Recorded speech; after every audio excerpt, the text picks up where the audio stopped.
जय गुरुदेव। मैं सुजीत धार्मिक ज्ञान A to Z में आपका स्वागत करता हूं। आज हम बताने जा रहे हैं कि राजा दिलीप जो हैं किस प्रकार से गौ सेवा के माध्यम से अपने आप को संतान प्राप्त किए थे, मतलब उनको संतान की प्राप्ति हुई थी।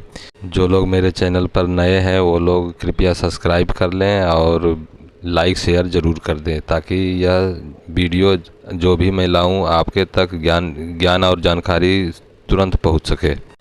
तो इसमें हम देखते हैं कि राजा दिलीप जो थे रघुकुल वहीं से उत्पन्न हुआ, यानी राजा दिलीप को कोई संतान नहीं था, यानी उनके पास सब कुछ थे। वे एक धर्मात्मा राजा थे और उनकी प्रजा बहुत सुखी थी और संपन्न थी।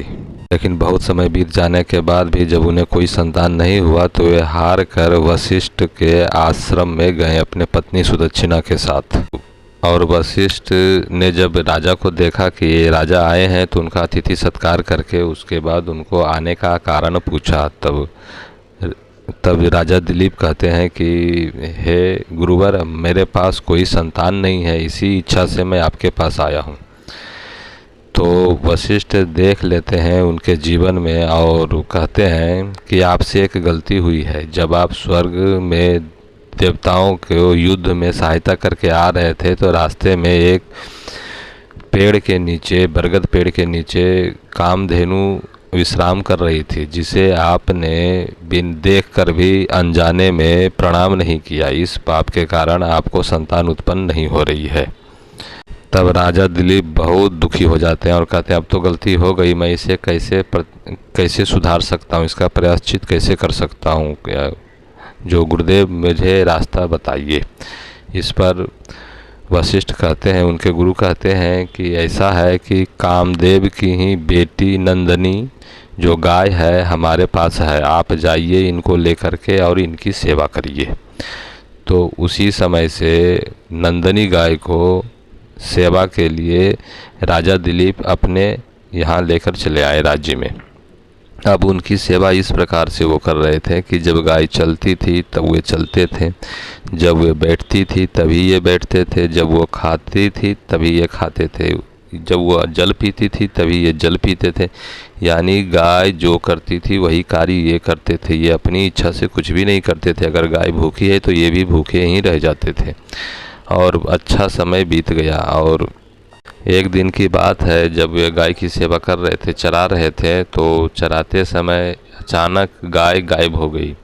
और उसके बाद जब ये गाय को ढूंढने लगे, सामने से ही गायब हो गई। वे एक क्षण के लिए भी गाय को नहीं छोड़ते थे और जब गाय गायब हो गई तो फिर इन्हें बहुत ढूंढने लगे। तो ये देखते हैं कि उस गाय पर एक व्याघ्र झपट्टा मार कर दबाए हुए रखे है और उसे खाने के लिए ललायित है। उस समय राजा दिलीप के पास ना कोई अस्त्र था ना शस्त्र था, वे निर्बल थे और वे बिल्कुल उसी समय वे व्याघ्र से आग्रह करने लगे वो कि हे बनराज, आप इस गाय को छोड़ दीजिए, आपको भोजन के लिए मैं दूसरी व्यवस्था करता हूँ। तो इस पर बाघ बोलते हैं कि ऐसा है राजन, तुम्हें मैं यही गाय खाऊंगा, तुम अपने गुरु को जो है दूसरा कई गाय दे देना, लेकिन मैं इसे खा जाऊंगा। तब राजन कहते नहीं, यह मेरी गुरु का गाय है, ये जो गाय है मुझे गुरु जी ने दिए हैं और इसको मैं आपको भक्षण करने नहीं दूंगा, चाहे तो आप इसके बदले मुझे खा लीजिए। इस पर व्याघ्र बोला कि हे राजन, तुम दूसरी कई गाय अपने गुरु को दे देना, मैं इसे खा ही लूँगा। फिर भी जब राजा दिलीप कहते हैं कि नहीं, आप मुझे खा जाइए और गाय को छोड़ दीजिए, इस पर वह व्याघ्र मान जाता है और जैसे ही राजा दिलीप पर झपट्टा मारने का प्रयास करता है तत्क्षण वह व्याघ्र गायब हो जाता है और राजा दिलीप खाने के लिए वे अपने आप को समर्पण कर देते हैं। तो जब देखते हैं आँख खोल के व्याघ्र गायब होता है, बाघ गायब हो जाता है, तो देखते हैं कि वहाँ बाघ नहीं है, वहाँ वो गाय है। वह गाय कहती है, हे राजन उठो, मैं तुमसे प्रसन्न हुई और अब मैं तुम्हें वरदान देती हूँ कि तुम इस गाय का, यानी मेरे गाय का ये जो मेरा दूध है इसे तुम पियो और उसके बाद तुम्हें संतान की उत्पत्ति होगी। और इतना आशीर्वाद दे करके वह नंदनी गाय अपने स्थान को चली गई जहाँ से वो आई थी वशिष्ठ जी के पास। तो गाय जब आई और इनकी जो पत्नी, गाय चली जाने के बाद इनकी पत्नी सुदक्षिणा जो थी, कुछ समय के बाद इनके घर में एक बालक का जन्म हुआ जिसका नाम रघु रखा गया। ये वही रघु है जिससे रघुकुल चली, जिसके वंशज में राम जी का जन्म हुआ था। और इसका वर्णन महाकवि कालिदास रघुवंशम में किए हैं।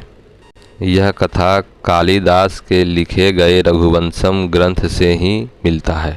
इससे हमें ये शिक्षा मिलती है कि गाय हमें सब कुछ देने में समर्थ है। उनके अमृत तुल्य दूध जो है वह हमें हर चीज़ का पोषण करती है। उनका दुग्ध अमृत के समान है। आज भी हम देखते हैं कि वैज्ञानिक आधार पर भी अगर गाय को देखा जाए तो गाय की जितनी सेवा हम करते हैं उससे ज़्यादा सेवा वो हमारी कर देती है। निरंतर गाय के दूध और मूत्र पर इतने शोध हो रहे हैं कि कई बीमारियां इनसे ठीक हो रही है, समाप्त हो रही है और व्यक्ति स्वस्थ हो रहा है। अगर ये जानकारी आपको अच्छी लगी और सब्सक्राइब नहीं किए हैं तो कृपया हमारे चैनल को सब्सक्राइब कर दें ताकि ऐसी जानकारियां आपको तुरंत से तुरंत मिल सके। अंत तक देखने के लिए धन्यवाद।